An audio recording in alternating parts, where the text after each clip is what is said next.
Johnson to resign, telling his party's conference he's shown contempt for democracy and the rule of law.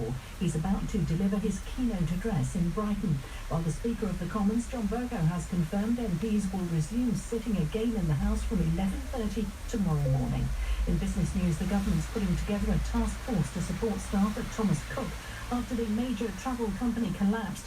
Those who've lost their jobs will be given help to apply for roles elsewhere. An investigation into the collapse is now being fast-tracked. The LBC Markets report a short time ago, the FTSE 100 was down 32 points at 72.94, the pound buying $1.25 and the euro 13. LBC Business Update. With Soldo, enable employees to spend company money more responsibly. LBC weather: heavy rain for parts of northern and southern England, Wales and eastern Scotland. 12 degrees. Nick Ferrari at breakfast. Weekday mornings from 7. LBC. Swedish campaigner Greta Thunberg making a passionate speech to world leaders at the United Nations Climate Summit in New York, accusing them of failing to act on climate change. Caroline Hickman is a psychotherapist at the University of Bath and executive committee member of the Climate Psychology Alliance. I've got 16, 17, 18-year-old girls saying that they just don't want to have children because they don't want to bring children into a world where there will be mass extinction and poverty and hunger and drowning. Good Lord. Well, I hate the strengthening of the folly of their views. Because God only knows what would happen if people had said that in the 1940s. Nick Ferrari at breakfast. With Xero, get your business digital ready with Xero accounting software. LBC. We can't get your online shopping delivered right away. We can't make your kettle boil any quicker. And sorry, we can't speed up the traffic. But we can speed up the way you submit an energy meter reading. The British Gas app lets you book an engineer, as well as claim rewards and manage your account all within minutes. So you can spend less time running your home and more time enjoying it. Download today. 1 in 2 people believe they should check their work email on holiday. 1 in 3 believe it's okay to eat a colleague's lunch. And 1 in 14 believe it's okay to steal roll from work. People believe all sorts of strange things. Some people believe that insurance companies try to avoid paying claims. But last year, Zurich paid 99% of insurance claims made by their UK customers. Zurich, an insurance company you can believe in. To find out more, visit zurich.co.uk/99. The biggest cat in the world wasn't under the cricket bat. Think that's big? Tonight, Euro Millions jackpot is an unmissable £167 million. 167 million! Now that's big. Euro Millions from the National Lottery. Amazing starts here. Estimated jackpot is capped at €190 million. Rules and procedures apply. Players must be 16 or over. Do you worry about your ethnicity? How they look, how they make you feel? The dentist just said sooner or later they're all going to fall out. TDC's Smile in a Day dental implants can give you a full set of fixed teeth and a natural looking smile in just one day. Exchange your fixed teeth for a full permanent set after 3 months. Book your free consultation today. Visit smilingagain.co.uk or call TDC Holly Street on 0203 7334 986. Switch to Vodafone, the UK's best mobile network, and be unlimited because the best phones deserve the best network and our new unlimited data plans. The future is exciting. Ready? Vodafone. Match download speeds apply to unlimited data. Best network is voted by users and trusted reviews. Terms of Vodafone.co.uk/unlimited. Fly Wonderland to Ireland this autumn. Stroll along secluded beaches before enjoying a live music session with locals. Fly to Ireland's wild Atlantic Way from $24.99 per person one way. Ryanair. Low fares made simple. Limited availability. Book by the 16th of October for travel by the end of November 2019. For conditions, see ryanair.com. Ready now on LBC. Driving you home with Confused.com. Taking the confusion out of car insurance. We're standing by for Jeremy Corbyn to make his leader's speech to the Labour conference brought forward from yesterday. The conference in Brighton, transfixed by a video on the giant screen showing what Labour would do in government. And the big news today, which is influencing the timing of this speech, is the Supreme Court ruling Boris Johnson's advice to the Queen to suspend Parliament was unlawful. Hannah is in Barrow, gateway to the south. Hannah, what do you think? Eddie, the court got it spot on. The man can't be trusted to sell you groceries, you know what I mean? And Right. And basically, he lied during his leadership campaign. He's lied all the way through the majority of his career. And is anyone surprised? No, of course not. And what we need to do is we need to get him to resign as soon as possible and stop down because he's not fit to lead a line in the country. But he's really not. If you want to get rid of him, Hannah, isn't the way to do that to hold a general election and then people can decide? How can you not see what he's doing? He's sitting there going, Labour won't call for a general election. It's all Labour's fault. Hang on. It's the Conservatives that have got us into this. The reason why we're not having the Labour general election now, let the Tories sort out what they've created. Let them get us out of this mess. And when the time comes, we'll step up as the opposition and we'll win the next general election. All right, 0345, thanks, Hannah. 0345 606 0973. Here's Jeremy Corbyn making a speech at the Labour conference in Brighton, just acknowledging lots of applause, 2 thumbs up. And a bit of singing I hear. Thank you. Conference, thank you. Thank you for that wonderful welcome. This is an extraordinary and precarious moment in our country's history. The Prime Minister has been found to have acted illegally when he tried to shut down Parliament.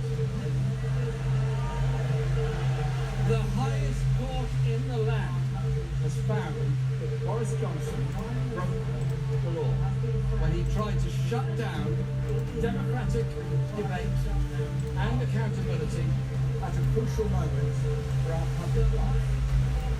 The Prime Minister acted illegally when he tried to shut down opposition to his reckless and disastrous plan to crash out of the European Union without a deal.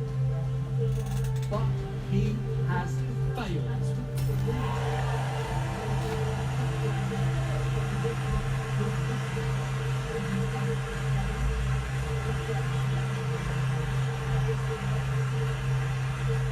He will never shut down our democracy or silence the voices of us, the people.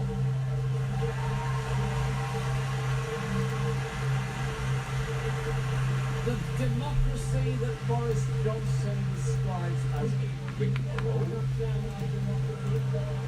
will not be stifled, and the people will have their say. Tomorrow, Parliament will return.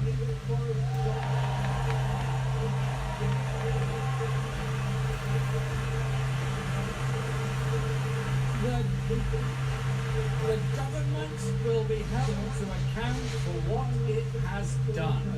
Boris Johnson has been found to have misled the country. This unelected Prime Minister should now resign.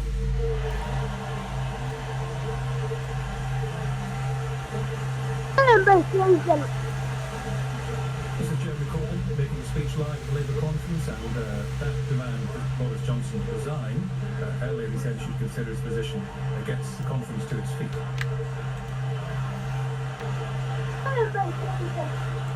Johnson out. Form up on me.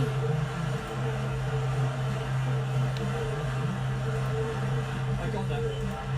That would make him the shortest serving British Prime Minister in history, and rightly so. His is a born-to-rule government of the entitled, who believe that the rules they set for everyone else don't apply to them. That's what today's Supreme Court judgment spells out with brutal clarity. There was no reason for the quit, let alone a good reason. The judges concluded for the Prime Minister to have shut down Parliament. Conference, he thought he could do whatever he liked, just as he has always done all his life. He thinks he's above us all. He's part of an elite that disdains democracy. I tell you this, I don't think he's fit to be Prime Minister.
The battle over no deal is not a struggle between those who want to leave the EU and those who want to remain.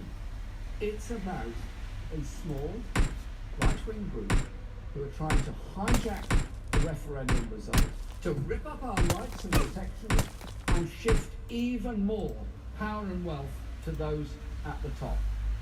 Under the cover of no deal, they want to sell off of what remains of our public services, strip away the regulations that keep us safe, while slashing corporate taxes even further. That would lead to a race to the bottom in standards and workers' rights, and create an offshore tax haven with a super. And they want all of this locked in with a one-sided free trade deal to put our country at the mercy of Donald Trump. That's why a no-deal Brexit is in reality a Trump-deal Brexit. This is LBC at 4:45. We'll stay with Jeremy Corbyn, and after this we'll hear from former Conservative leadership candidate Rory Stewart. That would be the opposite of taking back control. It would be handing our country's future to the US President and his America First policy. Of course, Trump is delighted to have a compliant British Prime Minister in his back pocket. A Trump-deal Brexit would mean US corporations getting the green light for a comprehensive takeover of our public services. I am not prepared to stand by while our National Health Service is sacrificed on the altar of US big business or any other country's big business. Our NHS is not for sale.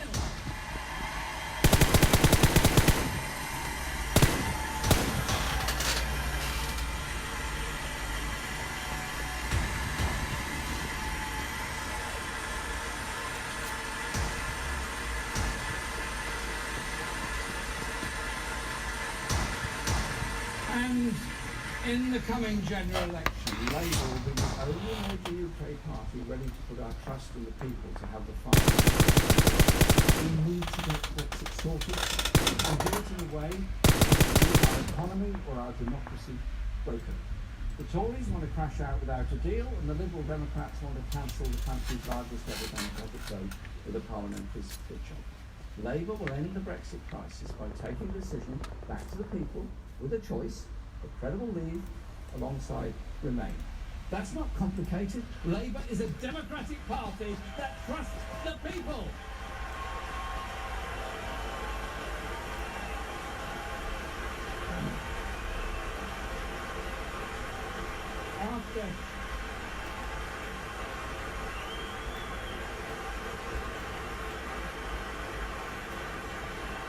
After 3.5 years of Tory Brexit failure and division, the only way we can settle this issue is to bring people back together, is by taking the decision out of the hands of politicians and letting the people decide. So, within 3 months of coming to office, a Labour government will secure a sensible deal based on the terms we've long advocated and discussed with the European Union, trade unions, businesses and different European governments. A new customs union, a close single market relationship and a guarantee of rights and protections. And within 6 months of being elected, we'll put that deal to a public vote alongside Remain. And as a Labour Prime Minister, I pledge to carry out whatever the people decide. Jeremy Corbyn speaking at the Labour Party conference, a speech brought forward because of today's main news, the Supreme Court ruling against Boris Johnson. What he did in proroguing Parliament was, the court decided, all 11 justices agreed, unlawful.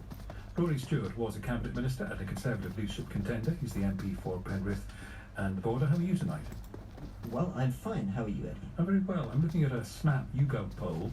The Supreme Court have said Prime Minister Boris Johnson acted unlawfully in proroguing Parliament. Do you agree or disagree with the ruling? 49% agree, 30% disagree. Well, I think, in a sense, it's not really. Our system doesn't depend on opinion polls on this. We have a rule of law, and the reason we have a judiciary is for them to be independent of Parliament. So the way that the public express their opinion is by voting for members of Parliament or voting in a referendum. But the judges should remain independent. And they've written, I've read it very carefully, it's a very, very well-reasoned, thoughtful case, and it's a pretty simple case. Basically all they're saying is Parliament is sovereign. And I think that's something that people who voted for Brexit and people who voted Remain should respect, that Parliament is sovereign and it's not the job of the executive to try to muzzle Parliament. I highlight the poll, and it's only a snap poll conducted of people just taking in the news, as we all have been, I suppose. Let's see where it ends up. But you know that the narrative that Downing Street wants to put out there is that this plays into it, that it's people versus the establishment, and now the judges have weighed in on the side of the political establishment, and it's all a plot to stop Boris Johnson's Brexit plan from happening, something which many people believe. The important thing is that this is only about stopping a no-deal Brexit. It's only about a no-deal Brexit. People like me voted repeatedly for a sensible, practical Brexit.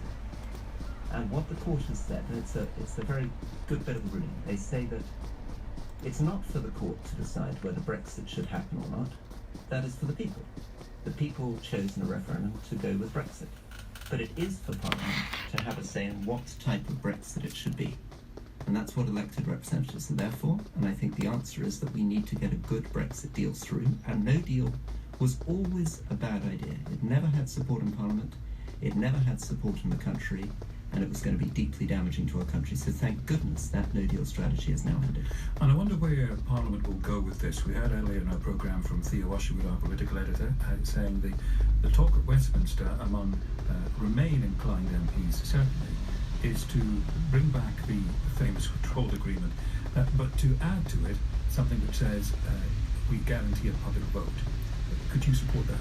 I'm against the second referendum. I think it would be deeply, deeply divisive. So I think all these ideas, no-deal Brexit and second referendum, are divisive in different directions, but they're going to store up 40 years' worth of problems, whichever route we go down. We've got to compromise.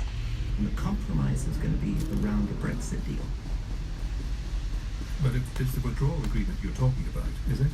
Yeah, the withdrawal agreement, Theresa May's withdrawal agreement, that, as you will say, was defeated 3 times. But remember, no deal has now been defeated 3 times. So the people who are in favour of no deal can't argue against the withdrawal agreement on the grounds it was defeated in Parliament. And what the courts have just reminded us is that in the end, the only door out of this room is through Parliament. So somebody's got to do the patient job of reaching out across the House and building a majority for it, and I believe that can be done. I wonder who that person would be. Well, it would have to be, I'm afraid, the leader of the Conservative Party, working closely with the leader of the opposition and saying, let us get a moderate Brexit deal done. If people voted for it, these votes are Scottish. In fact, if people like Boris and Jacob Rees-Mogg had not believed falsely that there was a chance of a no-deal Brexit, they would have voted for the Brexit deal. It's a good Brexit deal on the 31st March, we would have left. Nonsense. But would you agree I hear what you'd like to happen, but there's more chance of you and me landing on Mars before Christmas and growing potatoes than there is of Boris Johnson reaching out to Jeremy Corbyn on this. I agree with that. And this is the very sad thing, that I think the logic is for a compromise. I think the interests of the country are for a compromise. I think our economy requires a compromise. I think our politics requires a compromise. But you're absolutely right. We've got into a very divisive, almost American Trumpian style politics where nobody wants to compromise. What about a nice election? Wouldn't that clear the air? No, not at the moment, because I'm afraid we've got 2 parties. One of them, Jeremy Corbyn's party, now going far to the left of what the Labour Party has been in recent years, and we've got Boris Johnson now essentially speaking many of the lines of the Brexit Party when it comes to a no-deal Brexit. So but people can make a choice, can't they? If they're given the chance to vote. I hear what you say about a referendum, and maybe it would be the wrong thing. Maybe it would be terribly divisive, but people understand what elections are about, and they can vote for the party and the leader of their choice, can't they? Well, think about how that result would happen. There hasn't been an election in British politics where a party's got more than 50% of the vote, almost in the whole of British history. So you would have a party, even somebody who does well, like Theresa May or Jeremy Corbyn in the last election, got a lot of votes, but that's about 43% of the vote. So imagine a party came in with that and tried to use that as a mandate to drive through either a second referendum or a no-deal Brexit. You'd split the country for the next 40 years. But you would have had an election, wouldn't you? I mean, it's hard to say, isn't it? I'm a Democrat and I support democracy, but at this stage we can't trust the people. No, we definitely trust the people. The people have elected this parliament, and I think people have every right to expect this parliament Enemies to come ahead. up with a positive view on what kind of Brexit deal. What they don't expect Parliament to do is duck their responsibilities by trying to go back to a second referendum or another attempt to pass the buck back to the people. I think a decision's been made, 52-48, to vote for Brexit. What we need to do now is work out in the most thoughtful possible what a good Brexit is, one that works for the British economy, one that takes us out of the political institutions but keeps us close to Europe economically and diplomatically, that works for our car industry, for example. When people break the law, should they express remorse? Yes, absolutely. If you've done something that's found to be unlawful, you should apologise. The Prime Minister hasn't done so yet. Is that a problem? Yes, I think his whole approach, I'm afraid, has been a problem. I mean, admittedly, I'm not the best person to ask because I ran against him in a leadership campaign, but what I tried to say from the beginning of this, and the reason I ran against him, is I said that his whole project for the no-deal Brexit was unlawful. I said that consistently. And I think the courts have just confirmed that point. But now that it's not just me saying it's unlawful, the courts have said it's unlawful, it would be nice to see him apologise. Do you have any idea what's going to happen in Parliament in the coming days? Does anyone? No. I think that we will come back to Parliament tomorrow, and we will sit, and I, of course, will try to push for a compromise Brexit deal to get this done so that we can leave in an orderly, calm and sensible way with a proper transition period with a proper economic plan in place. But as you will have heard, other sides have got all whipped up, and you'll have people pushing for a second referendum and people still pushing for no deal. What about a vote of confidence? I wonder how you vote. I wouldn't vote to bring down Boris Johnson. I've made this clear. I don't want a Jeremy Corbyn government. I wanted to stop a no-deal Brexit and get a sensible, moderate Brexit deal passed to reunite the country. I think a vote of no confidence would just lead to the main thing that worries me, which is this Americanization of British politics, this sense that we're getting into a Trumpian politics. And that's another reason why I'd like to see the Prime Minister apologise. It is exactly the way that we conduct ourselves in this country. Remember, the people who voted for Brexit said they wanted to take back control for the British Parliament and the British courts.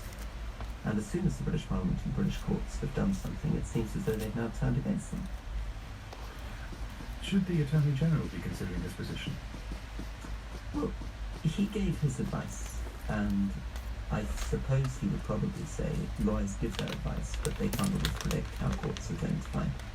And this is, to be fair to him, a disagreement that we've had going back 3.5 months. So when I was in meetings with him, I said, in fact, that I thought proroguing Parliament for a no-deal Brexit would be unlawful, and he said to me 3 months ago, it wouldn't be unlawful, but I think it would be improper.